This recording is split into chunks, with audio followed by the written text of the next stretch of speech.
Olá, povo de Deus, como é que vocês estão? Continuando com a nossa série O Deus Provedor, hoje nós vamos falar da viúva e o azeite. Diferentemente da aula passada, onde nós dividimos em duas partes, uma parte nós falamos somente sobre a área financeira mesmo, e a segunda parte entramos na parte bíblica. Hoje vamos falar somente sobre a Bíblia. E essa história dessa viúva e o azeite, dita, gravada, escrita há milhares de anos atrás, nos leva a tudo que está acontecendo agora também. Então nós vamos fazer essa relação e o texto ele está adaptado em 2 Reis, capítulo 4, versículo 1 ao versículo 7. Algumas adaptações para entendermos melhor toda essa situação. E aí minha pergunta, o que você tem? E essa foi a pergunta também feita para ela. Preste atenção na leitura do texto. Certo dia, a mulher de um dos discípulos dos profetas foi falar a Eliseu: teu servo, meu marido, morreu, e tu sabes que ele temia ao Senhor. Mas agora veio um credor que está querendo levar meus 2 filhos como escravos. Eliseu perguntou-lhe: como posso ajudá-la? Diga-me o que você tem em casa? Ela respondeu: tua serva não tem nada além de uma vasilha de azeite.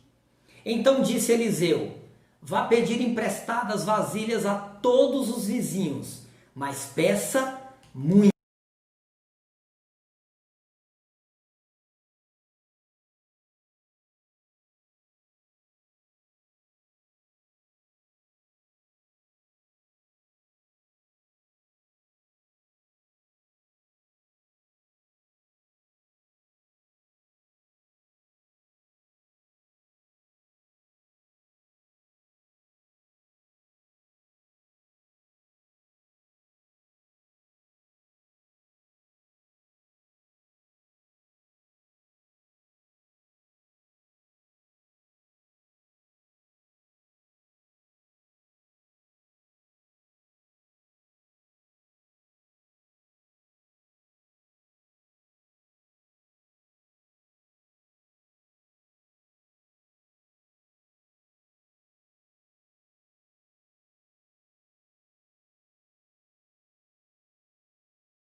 Ah, quando você usa um cheque especial, será que você tem condição de honrar? Se você compra no cartão de crédito, será que você vai ter condição de pagar aquele cartão?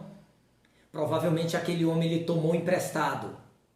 Só que talvez ele não sabia que ia faltar. Ele não sabia que ia morrer tão depressa ou tão rápido. Ia deixar aquela dívida, aquela viúva. Aquela esposa que até então não era viúva. E consequentemente naquela época os filhos eram tomados para pagar as dívidas. E eles seriam levados como escravos. Então, tome cuidado, porque geralmente o rico ele domina sobre nós, que não temos tanto. Principalmente os bancos, as operadoras de cartões. É dessa forma. Então reflita. Provérbios 22, 7. E quais as lições que nós podemos aprender com essa história? Vejamos. Deus quer que identifiquemos o que temos e que sejamos gratos a eles por isso. Ela diz que, a princípio, ela disse que não tinha nada, apenas um pouquinho de azeite. E aí Deus ele te pergunta, o que você tem? Será que você tem um pouquinho de fé? Será que você tem um pouquinho de vontade? Será que você tem um pouquinho de confiança? Então nós temos que identificar o que nós temos. Ela podia ter dito, ô profeta, eu não tenho nada. Mas aí Deus provavelmente colocou na memória dela, opa, eu ainda tenho um pouquinho de fé. Ou seja, eu ainda tenho um pouquinho de azeite. Deus ele deu algo a cada um de nós e quer que usemos o que temos para suprir as nossas necessidades e ajudar aos outros. Nós vamos ver mais à frente, com aquele pouquinho de azeite, ela não deixou os seus filhos virarem escravos. E com certeza ela deve ter ajudado muitas outras pessoas, porque Deus, ele supre todas as nossas necessidades. Quando nós dizemos assim para ele, eu tenho algo a dar ao Senhor. Continuemos. Comunhão com os outros, para que possamos nos ajudar mutuamente. Deus quer que vivamos em comunhão com os outros, para que possamos nos ajudar mutuamente em caso de necessidade. Então aqueles vizinhos, todos ajudaram, todos entregaram uma vasilha, provavelmente todos falaram, vai minha filha, vai nessa fé, que vai dar tudo certo. E aí no final da história, nós vamos ver que deu tudo certo. Só que para isso, nós temos que ter boa reputação e ser respeitado na comunidade. Provavelmente, aquela mulher tinha uma boa reputação, ela era respeitada na comunidade. O seu marido, tudo indica que ele era um homem de Deus. E ele era bem visto. E quando ele morreu, com certeza a sua família também ficou bem vista naquela cidade, naquela aldeia onde ela vivia. E aí nós temos que entender, ela saiu daquele lugar e ela clamou a um profeta de Deus. Nós temos que clamar também, nós temos que orar, nós temos que buscar a Deus. E nós temos exemplos na Bíblia que diz isso. Sansão, ele clamou ao Senhor, Deus, eu preciso me vingar daqueles filisteus que feriram os meus olhos. Me dê mais uma chance. O cego de Jericó, ele clamou a Jesus. Ei, Senhor, tenha piedade de mim. Aqueles 10 leprosos, eles clamaram a Deus. E Deus sabia que só um voltaria para agradecer. Mas mesmo assim, os 10 clamaram e receberam as bênçãos de Deus. Então, meu filho, então, minha filha, clame a Deus, ore ao Senhor. Ei, Senhor, eu necessito da tua ajuda, eu necessito da tua bondade, da tua misericórdia. E é isso que Deus quer de mim e de você. Continuemos. Deus ele pode usar as coisas mais simples para te abençoar. Ele usou aquele pouco de azeite que ela tinha na botija. O que você tem? Continuemos. Olha só o que o Senhor fez.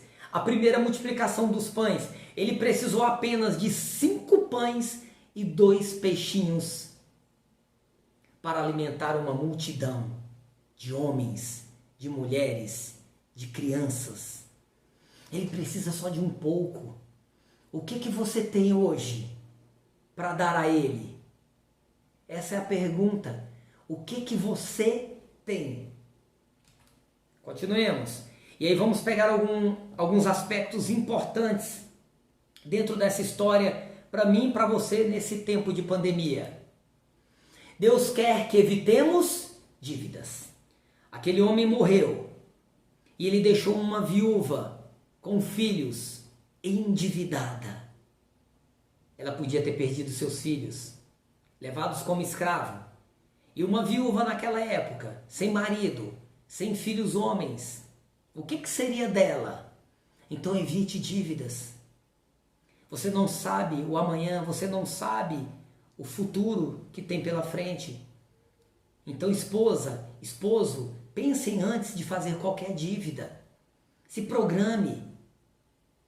Peça conselhos bíblicos. Dívida pode levar à escravidão. Assim como podia ter levado à escravidão aquelas crianças, aqueles adolescentes, eu não sei a idade deles. E ele pode te levar à escravidão de cheque especial, ele pode te levar à escravidão de cartão de crédito, ele pode te levar à escravidão de empréstimos sem fim e taxa de juros que vão te levar à pobreza, a uma escravidão. Então evite.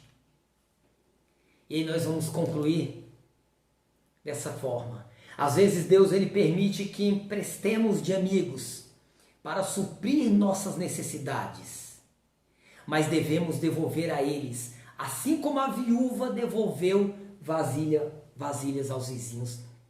Ei, se você tomou emprestado, pague. Ah, mas daqui 5 anos meu nome limpa.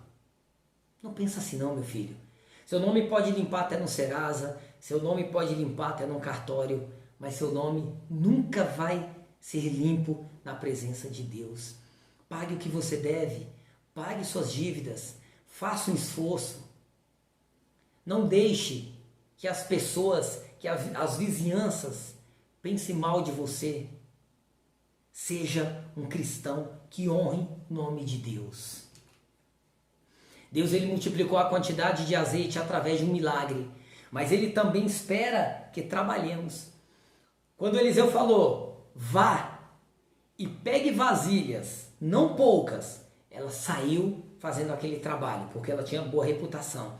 E depois ele falou, vá e venda o azeite. Deus quer esforço nosso. O que você tem? Você tem coragem? Você tem vontade? Você tem fé? Mas Deus ele quer que você também trabalhe. Ele pode fazer um milagre, mas também depende de você. A viúva teve que ir ao mercado para trabalhar, como eu disse, e vender o azeite para suprir as necessidades. Supra as necessidades, dando honra, trabalhando, honrando o que Deus fez através do milagre na sua vida. Deus frequentemente dá mais do que precisamos, para que possamos viver com o que restou e depois pagar as dívidas. Às vezes aquela mulher queria apenas pagar as dívidas, mas Deus ele foi muito além com ela, da mesma forma que ele pode ir além com você. Às vezes você já chegou no fundo do poço e fala, Senhor, eu não vejo mais um milagre na minha vida. Sim, Deus ele pode sim fazer um milagre, como ele fez um milagre com essa viúva. E você vai pagar o que deve, não vai faltar nada na sua botija, na sua despensa, na sua vida. E você ainda vai viver com o que restou. É isso que Deus quer de mim e de você. Há muitas outras coisas que Deus quer nos ensinar sobre dinheiro. Dinheiro não é tudo. mas nós necessitamos para comer, para vestir, até mesmo para ir trabalhar nós necessitamos do dinheiro. Eu creio que Ele não vai deixar faltar, mesmo nesse momento de pandemia. O que você tem? Essa é a pergunta. O que você tem hoje? Que Deus abençoe ricamente a sua vida financeira. Que Deus abençoe ricamente a sua vida material. E principalmente, que Deus abençoe ricamente a sua vida espiritual. O que você tem? Deus abençoe a sua vida em nome de Jesus. Amém, amém e amém.